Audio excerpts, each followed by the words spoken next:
Evangelho segundo escreveu Lucas, capítulo de número 7, a partir do versículo 17 a seguir. E correu dele, Jesus, esta fama por toda a Judéia e por toda a terra circunvizinha.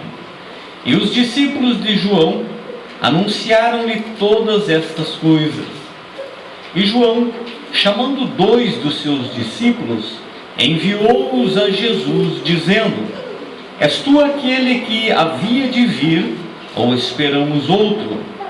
E quando aqueles homens chegaram junto dele, disseram: João, o Batista, enviou-nos a perguntar-te: És tu aquele que havia de vir, ou esperamos outro?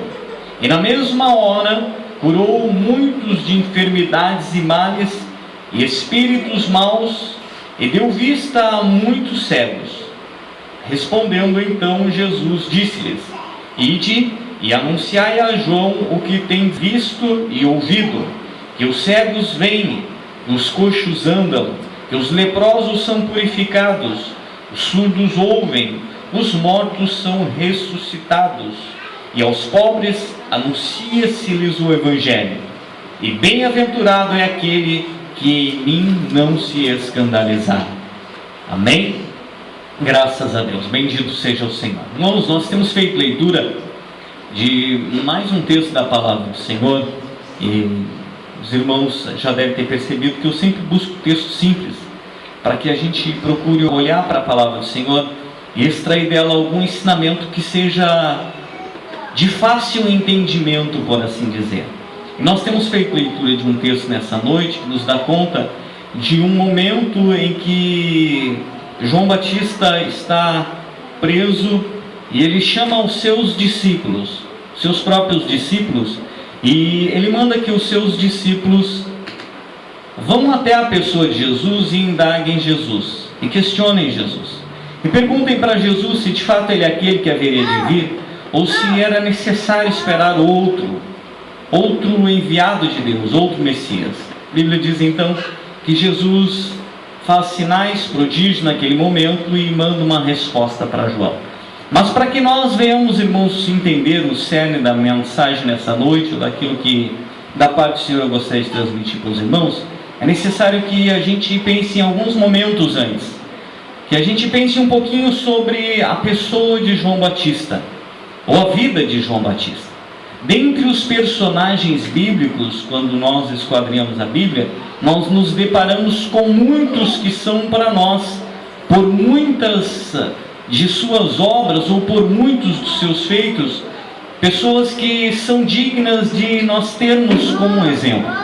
A Bíblia nos relata uma gama infinita de pessoas, ou pelo menos um grande número deles, que quando nós olhamos para a vida deles, para a fé que eles tiveram, para a vida que eles viveram, nós até muitas vezes, em comparando com a nossa vida, nós nos sentimos pequenos.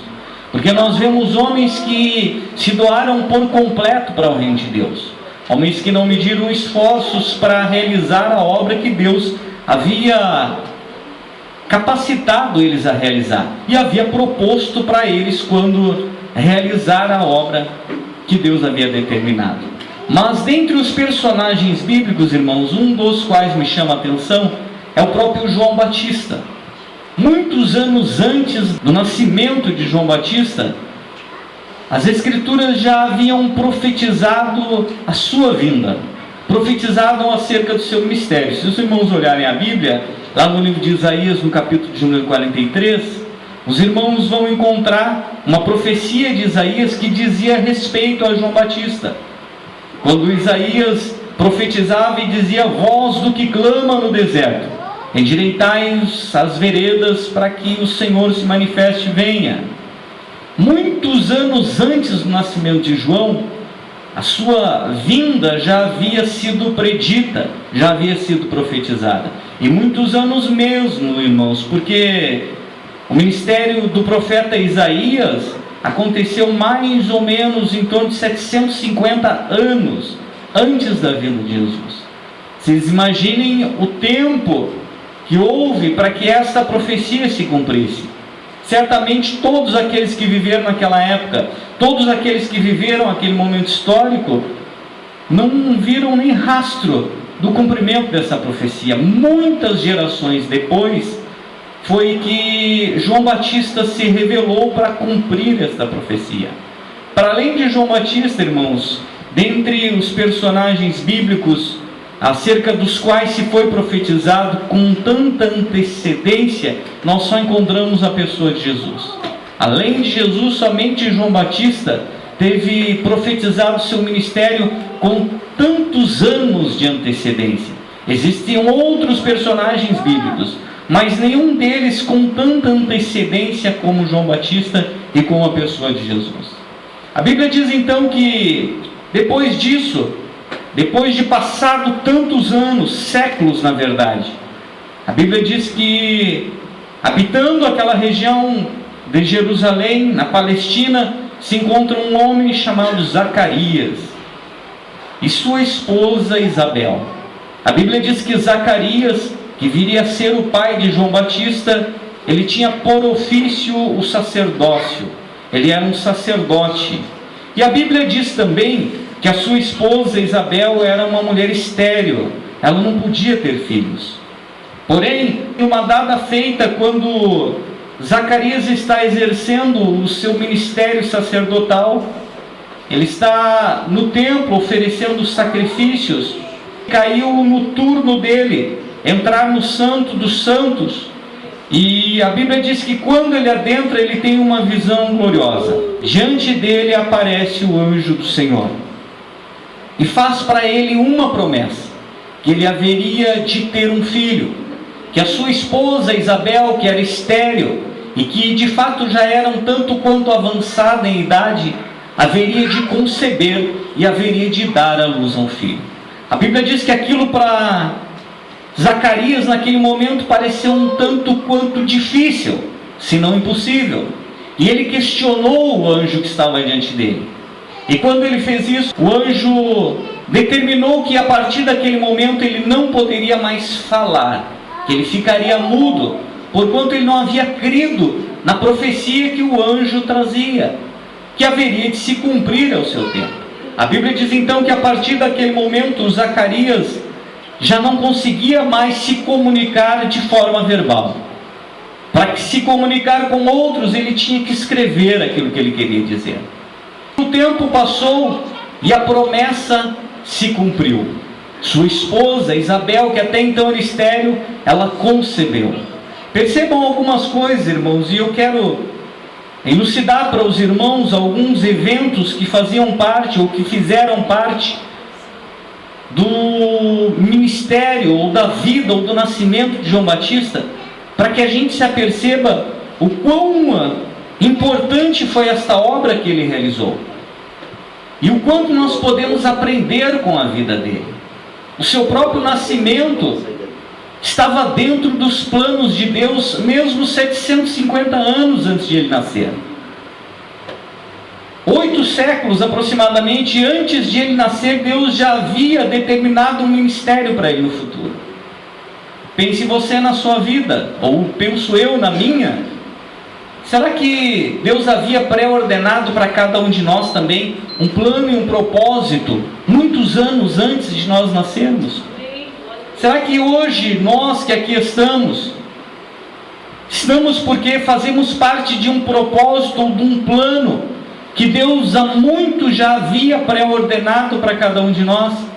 E se fazemos parte deste propósito, será que nós estamos de fato dando conta daquilo que Deus esperava que cada um de nós fizéssemos?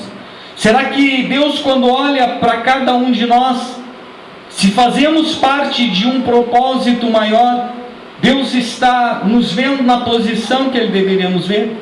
Ele está nos vendo fazendo aquilo que deveríamos fazer? Será que Deus está se agradando da nossa postura frente ao seu plano e propósito que talvez em algum momento ao longo da história Ele havia pré-ordenado para cada um de nós? Nós podemos saber que Deus tem um propósito na nossa vida. Nós podemos saber, à luz da palavra de Deus, que Deus tem um plano para com a nossa vida. quando ele pré-ordenou esse plano, estabeleceu, nós não temos como saber. Mas João tinha como saber, porque havia uma profecia escrita, foi registrado isso. Este mesmo João que foi alvo desta profecia, agora nasce, e por seu nascimento, a primeira experiência que a sua família tem é um milagre, porque a sua mãe era estéril, ela não poderia conceber. Mas João era fruto de uma promessa, João era fruto de um plano maior, ele era fruto de algo que Deus já havia concebido há muito tempo, e assim sendo, não haveria absolutamente nada que impossibilitaria o cumprir-se do plano e do propósito de Deus para com a vida dele. Para isso, Deus faz o milagre. Deus faz com que Isabel venha conceber e venha gerar no seu ventre um filho, mesmo contra todas as possibilidades, mesmo contra todos os impedimentos a nível humano. Certamente muitos ao longo da trajetória de Isabel devem ter dito para ela que não havia mais esperança, que ela se consolasse. Afinal de contas, ela era uma pessoa abençoada, o seu esposo era sacerdote no templo, eles tinham uma vida aprazível, uma vida abençoada. Ela era uma mulher feliz por conviver com o homem de Deus. Mas eu acredito que muitas vezes Isabel pensava além disso, sonhava com algo a mais, sonhava em ter um filho, porque certamente Deus já havia colocado no coração de Isabel este propósito, esse desejo, este sonho, porque através dela viria João. João nasce, e por ocasião do seu nascimento, mais uma vez Deus se manifesta. Seu pai estava lá aguardando o nascimento de João, e a Bíblia diz que quando o menino nasce, alguns familiares perguntaram para a mãe dele, para Isabel, e para ele, qual seria o nome do menino. E a mãe dele, Isabel, disse: o nome do menino vai ser João.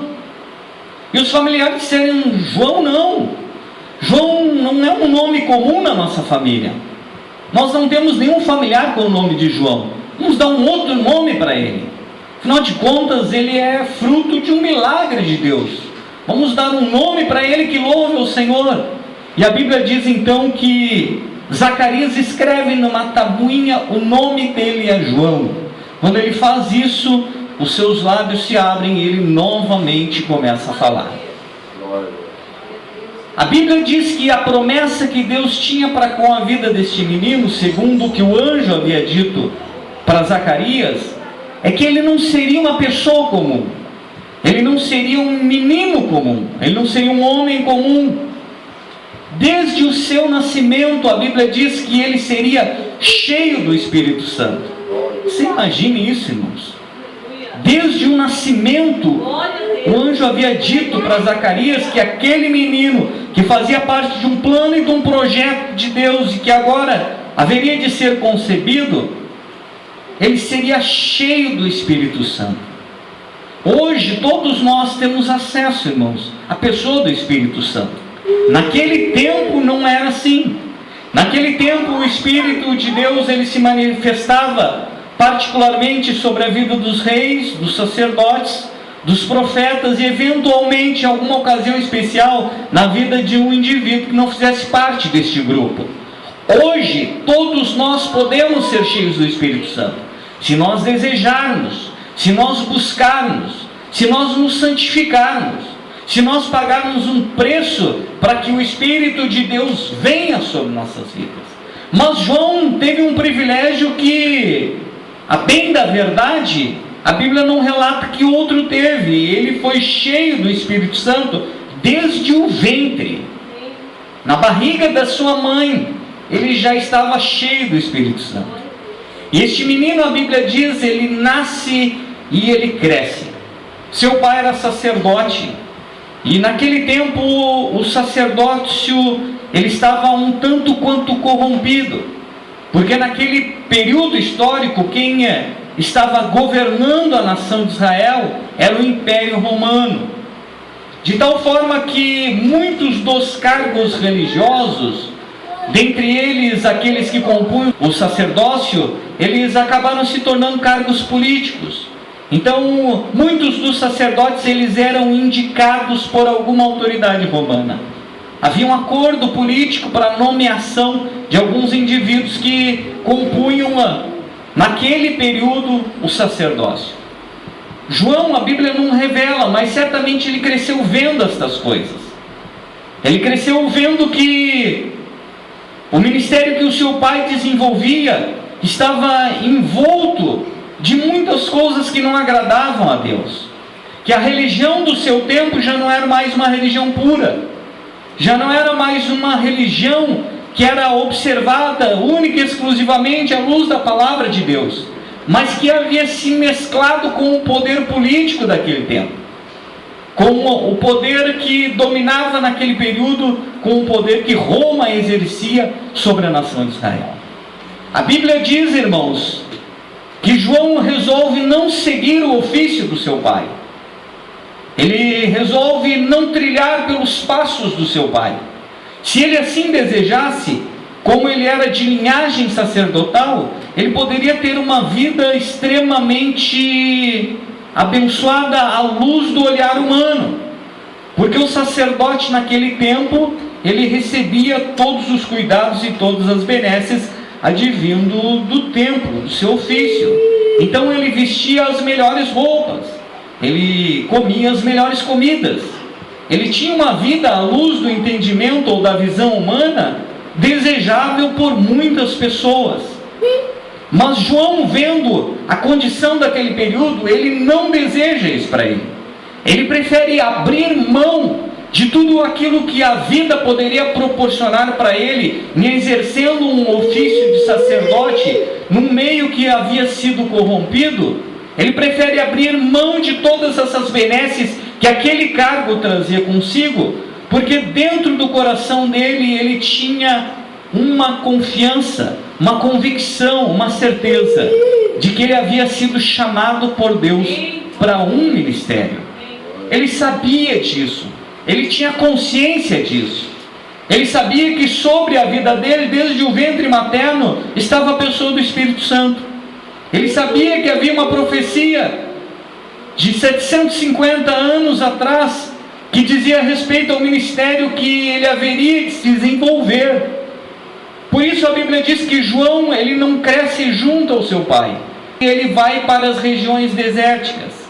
E aí nós encontramos alguns textos dizendo que João se vestia com peles de animais, que João comia gafanhoto e mel silvestre.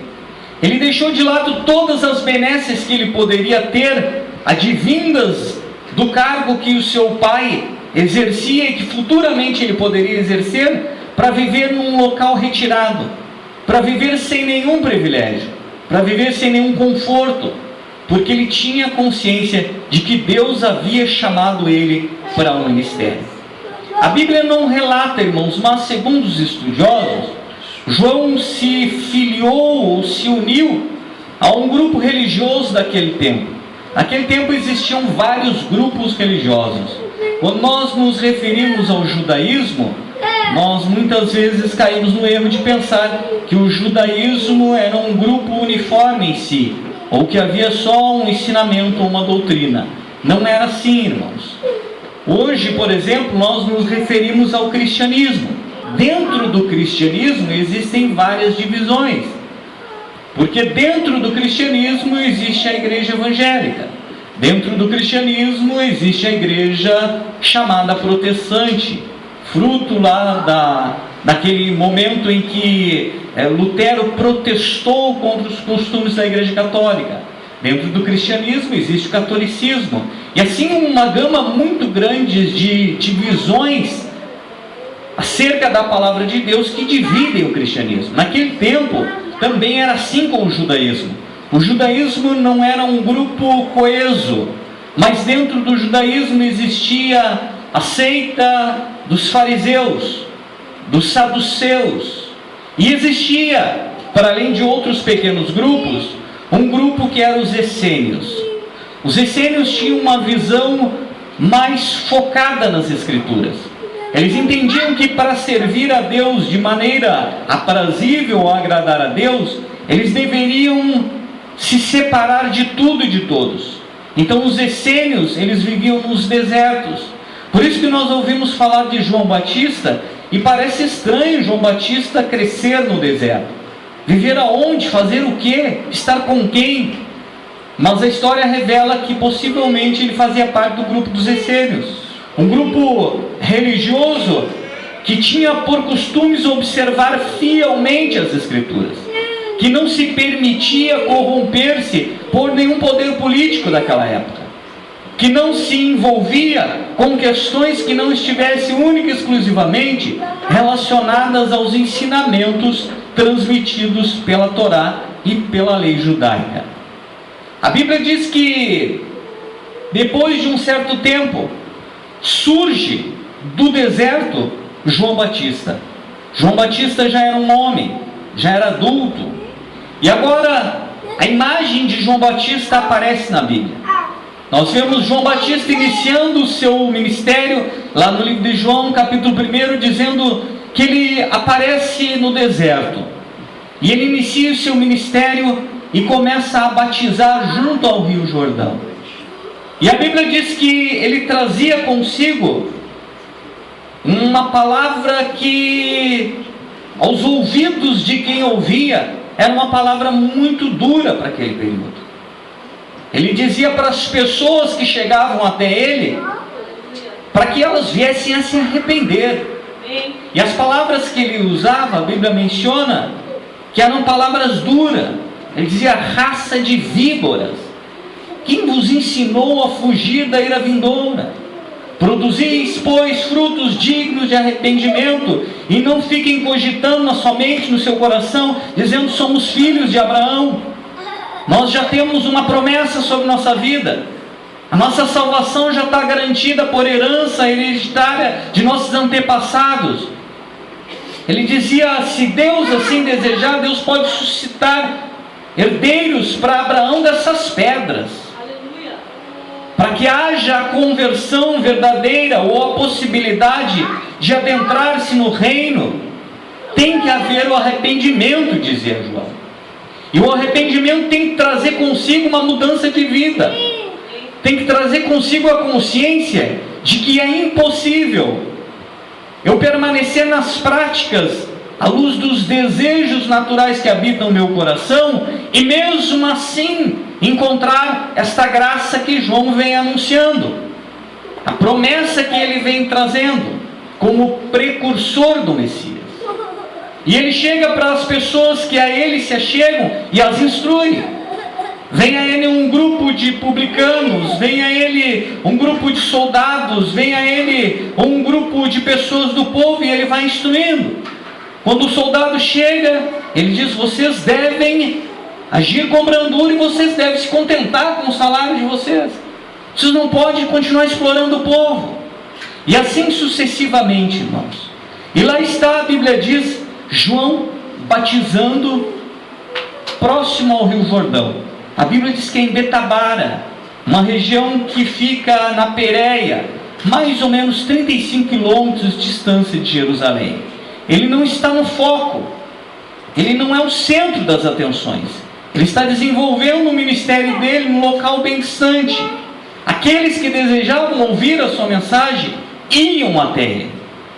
E o discurso dele mexia tão profundamente com as pessoas que o número de pessoas que ia até João começou a aumentar. O grupo de discípulos que João estava fazendo começou a aumentar. De tal forma que a Bíblia nos relata que o povo agora o tem em autoestima, porque o povo considera João um profeta. Os fariseus, preocupados com este crescimento de João, eles enviam um grupo de pessoas para questioná-lo. Este grupo de pessoas chega até João e perguntam para João: tu és o Messias? És tu o enviado de Deus? A Bíblia diz que João, ouvindo isso, ele diz: eu não sou o Messias, eu não sou um enviado, eu sou a voz que clama no deserto, eu sou aquele acerca de quem havia se profetizado cerca de 750 anos atrás. Eu estou aqui cumprindo a profecia do profeta Isaías. Mas eu não sou o Messias. Na verdade, após mim vem um outro que não batiza como eu com água, mas um que vos batizará com o Espírito Santo e com fogo. Acerca do qual eu não sou digno de, me encurvando, desatar as sandálias dos seus pés. João tinha plena consciência de quem ele era.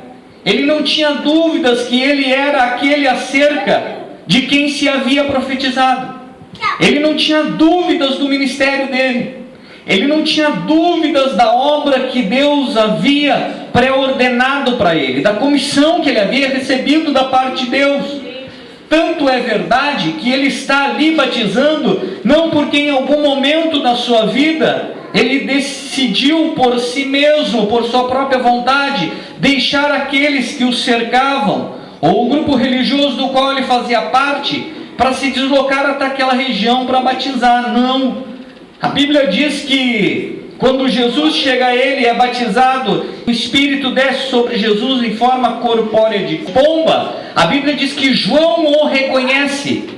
E João o reconhece porque ele diz que aquele que o enviou a batizar, aquele que mandou que ele fosse batizar, havia dito para ele que aquele sobre quem ele visse descer o Espírito Santo, esse era o Messias. O único que poderia saber isso era o próprio Deus, porque Jesus está palmilhando ali na terra, Jesus está trilhando o seu caminho. O único que poderia dar essa informação para João de quem era Jesus, quem era o Messias, era o próprio Deus. De tal forma que não há dúvidas que o próprio Deus falou com João e ordenou que João fosse batizado. Não há dúvidas que o próprio Deus determinou o início efetivo do ministério de João. Ele não tinha dúvidas disso. Não pairava no coração de João nenhuma insegurança de quem ele era e da obra que Deus esperava que ele realizasse.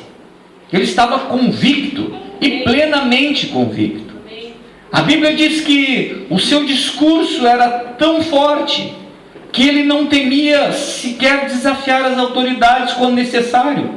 A Bíblia diz que ele exortou o próprio rei Herodes, não Herodes o Grande, o filho do rei Herodes o Grande, Herodes Antipas, que naquele período era quem reinava. A Bíblia diz que Herodes havia tomado por esposa a mulher do seu irmão, Heródias. Havia tomado para si, e João havia confrontado Herodes e dito para ele: não te é lícito possuir a mulher do teu irmão. Aquilo desgostou Herodes, mas Herodes temia João. Herodes tinha receio de fazer qualquer coisa contra João, porque o povo via João como um profeta. João já havia difundido o seu ministério de tal forma que ele se tornou uma pessoa naquele tempo extremamente conhecida. O ministério de João, a obra que João realizou, foi tão importante que João foi um indivíduo que teve o privilégio de batizar o próprio Jesus. Um dia, diz a Bíblia, João está lá realizando a obra que Deus havia comissionado a realizar, capacitado a realizar, ordenado que realizasse. João estava no lugar certo, na hora certa, porque ele estava fazendo o que Deus havia determinado. E a Bíblia diz que Jesus se aproxima. Quando Jesus se aproxima, João questiona Jesus dizendo: tu vens a mim para ser batizado? Eu é que careço ser batizado por ti. A Bíblia diz que Jesus disse para João: deixa estar por um momento, João, porque importa que se cumpra toda a palavra de Deus. Quando isso aconteceu, o céu se abriu e uma voz do céu disse: esse é o meu filho amado. E a Bíblia diz que o Espírito desceu sobre a pessoa de Jesus numa forma corpórea de pomba. João reconheceu Jesus. Quando Jesus veio até João, João o reconheceu. Quando Jesus foi batizado, João confirmou que Jesus de fato era o Messias. João confirmou que Jesus era o enviado de Deus, porque Deus havia dito para ele que aquele sobre quem o Espírito viesse, e veio na forma de uma pomba. Este era o Messias, era o enviado, era o Cristo. João não tinha dúvida nenhuma disso, irmãos. Não havia nenhuma dúvida pairando no coração de João. A Bíblia diz que João seguiu o seu ministério. No outro dia Jesus passa, João olha para ele e diz: eis o Cordeiro de Deus que tira o pecado do mundo. João estava convicto disso. Um dia os seus discípulos de João, chegam para ele e dizem: olha, João, aquele indivíduo acerca de quem tu deste testemunho, ele também está batizando, e as pessoas têm ido mais até ele do que vindo até aqui. João olha para os seus discípulos e diz: importa que ele cresça e que eu diminua, porque o ministério dele começou, o meu deve diminuir, porque eu era o precursor dele, eu era aquele que veio antes pré-anunciando a vinda do Cristo. Não havia dúvidas, irmãos. Quando nós olhamos para a vida de João, para o ministério de João, para o currículo de vida de João, ele é no mínimo respeitável. João foi um indivíduo que nasceu a partir de uma profecia, um indivíduo que foi cheio do Espírito Santo desde o ventre materno, um indivíduo que viveu uma vida separada junto com outros, de forma zelosa a cumprir as ordenanças do Senhor, uma pessoa que teve a capacidade de ouvir a voz do Senhor e fazer aquilo que Deus determinou que ele fizesse, uma pessoa que não tinha dúvidas do que estava fazendo, uma pessoa que reconheceu o Cristo quando viu, uma pessoa que teve o privilégio de batizar Jesus, uma pessoa que viu cumprir piamente tudo aquilo que Deus havia dito que haveria de cumprir para com a vida dele. Só que a Bíblia diz, irmãos, que por ter desafiado o rei Herodes havia ficado com um certo receio, mas não mandou que se executasse João.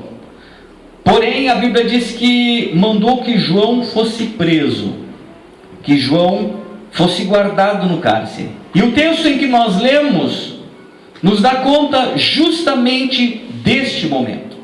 Depois de toda a vida que João viveu, depois de tudo aquilo que João fez ao longo do seu ministério, agora João está dentro de uma prisão. Agora, dentro da prisão, João não pode pregar mais para ninguém. Agora, dentro da prisão, João não pode exortar mais ninguém. Agora, dentro da prisão, João não pode fazer mais obra nenhuma para Deus. Agora, dentro da prisão, João não pode batizar mais. O ministério de João estagnou-se. Parou o ministério dele. Ele está limitado, não porque ele desejasse naquele momento, mas ele estava limitado porque as circunstâncias que ele estava vivenciando faziam com que houvesse essa limitação. Ele não podia fazer mais nada. Agora não se ouve mais João pregando em Betabara. Agora não se ouve mais João ministrando para ninguém. Sobrou um grupo de discípulos que eram fiéis e que eventualmente iam visitar João na prisão e davam notícias para João daquilo que estava acontecendo à sua volta. E o texto em que nós lemos diz que num dado momento esses discípulos eles vão até João, aonde João estava preso, e dão notícias para João do desenvolvimento do ministério de Jesus. E eles estão contando os sinais que Jesus está fazendo.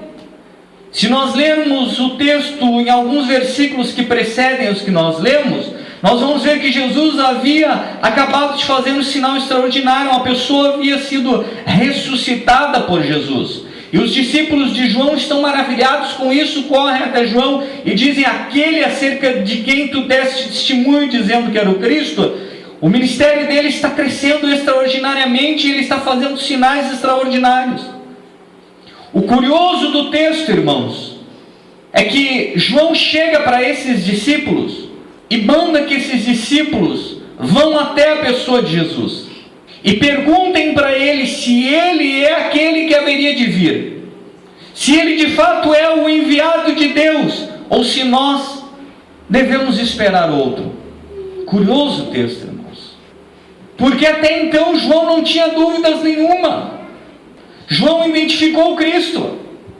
Deus havia dito para João que seria aquele, e ele não tinha dúvida. Ele foi o indivíduo que testificou do Cristo.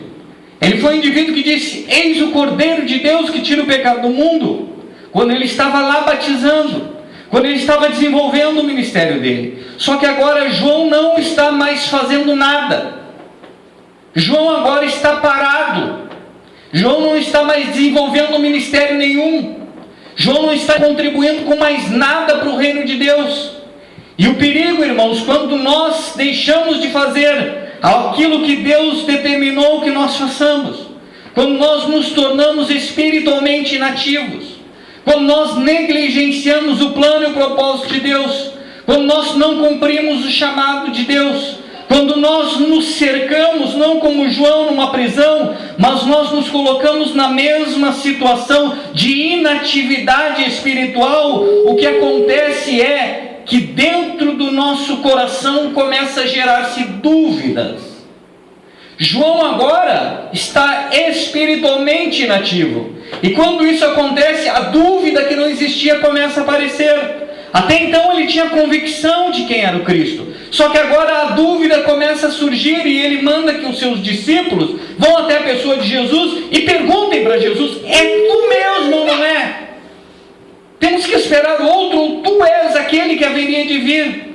Ora, ele não tinha dúvida nenhuma. O que nós aprendemos, irmãos, com a pessoa de João, entre muitas outras coisas, é que não importa quem nós sejamos, não importa se nós temos um currículo exemplar, não importa se nós temos um chamado extraordinário como João, não importa quem nós fomos, ou o que fizemos, ou o que não fizemos, não importa se um dia nós estivemos no cerne, no centro da vontade de Deus, não importa se um dia Deus usou as nossas vidas de formas extraordinárias, como usou a vida de João, não importa se nós ouvimos a voz do Senhor, se nós pararmos espiritualmente, se nós não desenvolvermos o chamado, o propósito, o ministério, o plano, aquilo para o qual Deus nos comissionou para realizar nesta terra, se nós não entramos no centro da vontade do Senhor,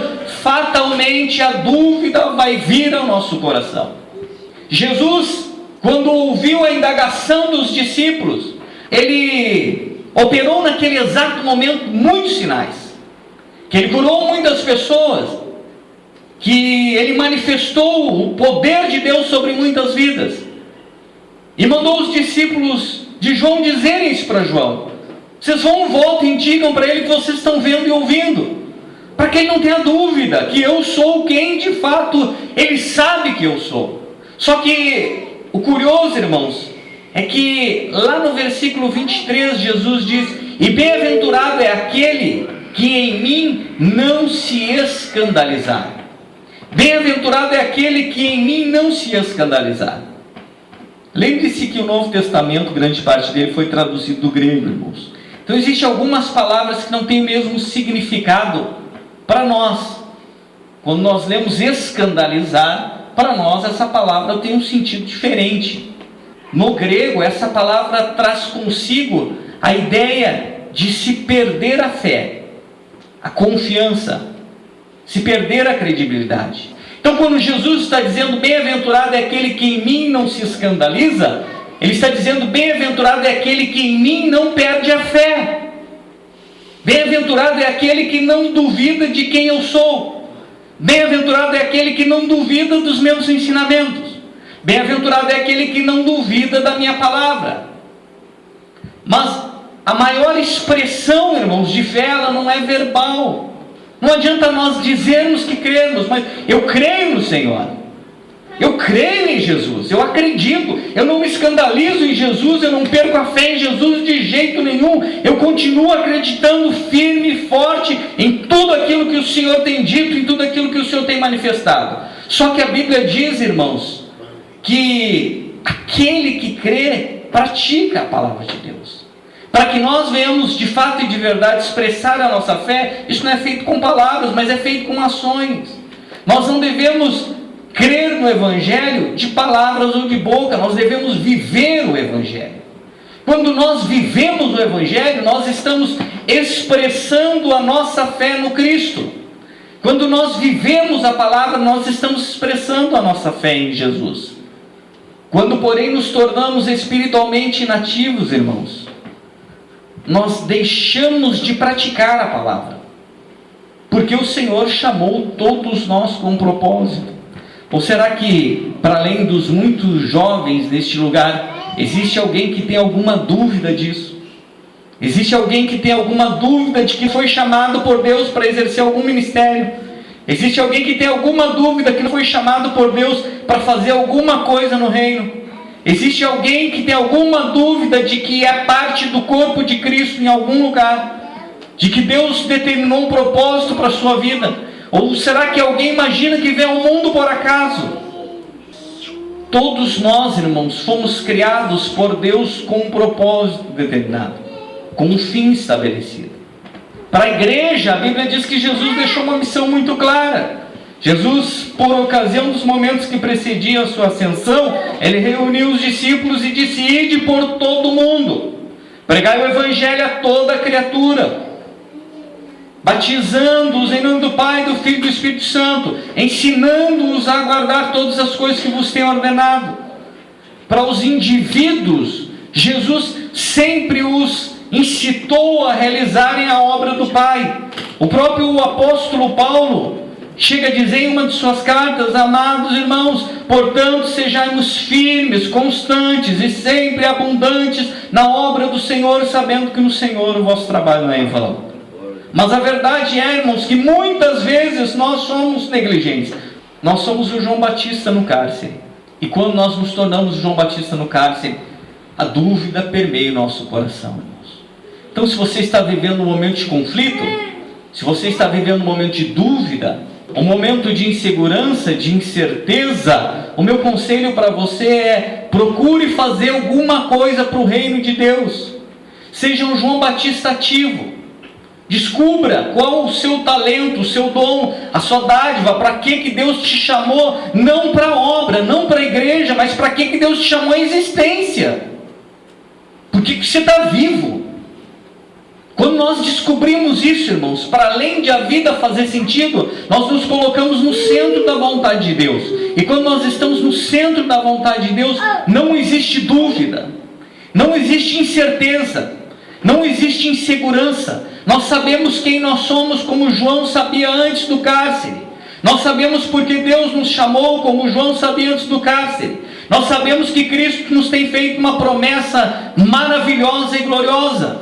Nós sabemos que nós somos chamados por Cristo para ser a luz do mundo e o sal da terra. Nós sabemos que o Senhor nos chamou por cabeça e não por cauda. Nós sabemos que nós estamos assentados em Cristo nas regiões celestes.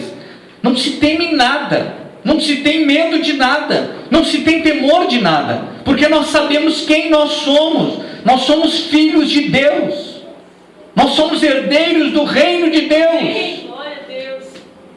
Irmãos, quão grande é o privilégio que Deus nos concede, de nós nos tornarmos filhos de Deus, de nós termos uma promessa sobre nossa vida, uma promessa que transcende esta vida. Porque se nós pensarmos tão somente nesta vida, nós podemos receber muitas benesses da parte de Deus, mas isso é minimizar a graça de Deus. O Senhor nos chamou, para além das bênçãos temporais e pequenas que nós desfrutamos nessa vida, o Senhor nos chamou para nós herdarmos um reino que Ele tem preparado desde antes da fundação do mundo. O Senhor nos chamou para nós habitarmos um lugar maravilhoso, glorioso e especial que Ele já tem preparado. Esta é a promessa, irmãos. Este é um plano para que nós venhamos alcançar este plano que Deus tem traçado para cada um de nós e que transcende esta vida. Nós devemos realizarmos aquilo que Deus nos chamou para realizar. Então, se você ainda não sabe, não descobriu, olha a Deus, diga a Deus: eu ainda não sei. Se você já sabe, não seja negligente para com o dom que Deus colocou sobre a sua vida para a edificação da igreja de Cristo. Porque se nós assim fazemos, irmãos, nós corremos o risco de não somente trazer um prejuízo para a nossa vida, como João Batista, mas nós corremos o risco de trazermos um prejuízo para a igreja do Senhor. Você imagina se eu sou parte de um corpo, e quando parte deste corpo, eu sou o pé. Imagine um corpo com um pé deficiente. O indivíduo vai andar mancando. Imagina um indivíduo sem um olho, se eu for o olho. Sem um ouvido, se eu for o ouvido. Sem uma parte principal do corpo, sem um rim, sem um fígado. O corpo se torna deficiente.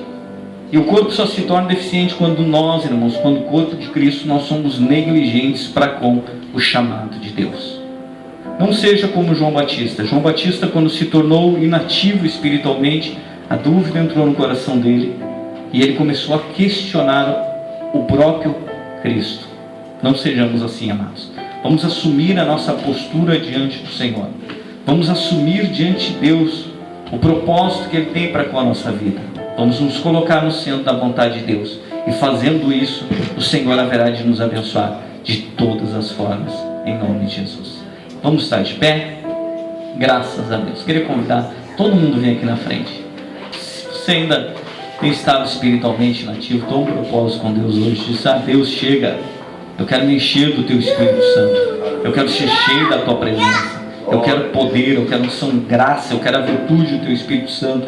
Eu quero ser um ceifeiro na Tua seara. Eu quero ser um instrumento nas Tuas mãos. Eu quero fazer diferença, e não fazer diferença a nível estético, mas fazer a diferença no mundo espiritual.